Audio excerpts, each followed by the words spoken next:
আসসালামু আলাইকুম। সেদিন পোস্টপথ যাওয়ার সময় ভিক্টোরিয়া থেকে আমরা বাস নিয়েছিলাম। নির্দিষ্ট সময়ে বাস হাজির হয়ে গিয়েছিল।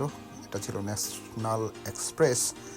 তো সময় মতো বাস যখন ছাড়লো, আস্তে আস্তে আমরা লন্ডন পার হচ্ছিলাম। প্রথম স্টপেজটা ছিল আমাদের হিথ্রো এয়ারপোর্টে। হিথ্রো এয়ারপোর্টে কিছু প্যাসেঞ্জার নামার পর আবার বাস ছেড়ে দিল এবং ঠিক এয়ারপোর্টের সাইড ঘেঁষেই বাস আবার যাত্রা শুরু করেছিল। লন্ডন আসার পরে এই প্রথম আবার আমি হিথ্রো এয়ারপোর্ট দেখছি। এর মধ্যে আর এখানে অবশ্য আসা হয়নি। যাই হোক, এয়ারপোর্ট দেখতে দেখতে একটা সময় আমরা নির্দিষ্ট সময়ে, অর্থাৎ ঠিক তখন 3:30 মতো বাজে, যখন আমরা গিয়ে পৌঁছালাম সেই আমাদের কাঙ্ক্ষিত পোর্টসমাউথে।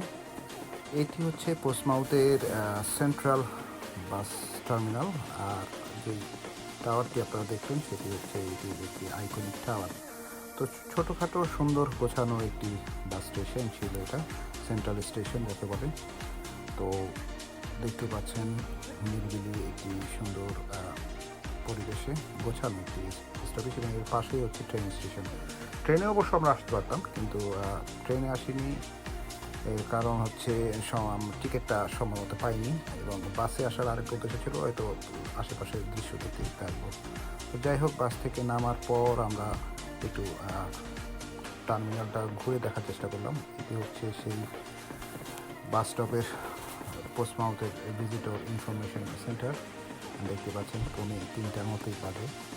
তো হঠাৎ করে আমার চোখ গেল টার্মিনালের বাইরে একটা ডকইয়ার্ডের দিকে এবং ভাবলাম যে না, একটু দেখে আসি এটা কি। এটা হচ্ছে পোর্টসমাউথের সেই হিস্টোরিক ডকইয়ার্ড এবং এর সামনে যে মাস্তুলালা বড় জাহাজটি দেখতে পাচ্ছেন, এটি হচ্ছে সেই জাহাজ যেগুলোতে করে একটা সময় ব্রিটিশরা আমাদের এই ভারত উপমহাদেশে আসতো। সেই মাস্তুলের বিশাল বড় বড় পাল লাগিয়ে দেখতে পাচ্ছেন সেই জাহাজটি এবং এটিকে এখানে এরা আইকনিক হিসেবে রেখে দিয়েছে। পর্যটকরা এসে এই জাহাজটি এখান থেকে দেখে যায়। তো আমিও দেখে নিলাম এবং খুব গোছানোই ছিল শহরটি। সমুদ্র ধার ঘেঁষে একদম মানে সমুদ্রের সাথে লাগোয়া একটি শহর। আইল্যান্ড থেকে পার হয়েই আমাদেরকে যেতে হবে আমাদের গন্তব্যে এবং হিসাম মামা গাড়ি নিয়ে আসার পরে আমরা সেখান থেকে রওনা হয়ে গেলাম। দেখতে পাচ্ছেন যে দূরে যে পাহাড়টি দেখা যাচ্ছে, ঠিক তার পাদদেশেই হচ্ছে হিসাম মামার বাসা। তো আমাদেরকে পোর্টসমাউথ থেকে 20 মিনিটের ড্রাইভ করে সেখানে যেতে হয়েছিল এবং দেখতে পাচ্ছেন আশেপাশে কত সুন্দর দৃশ্য, একদম গোছানো, কোনো কোলাহল নেই, কোনো যানজট নেই।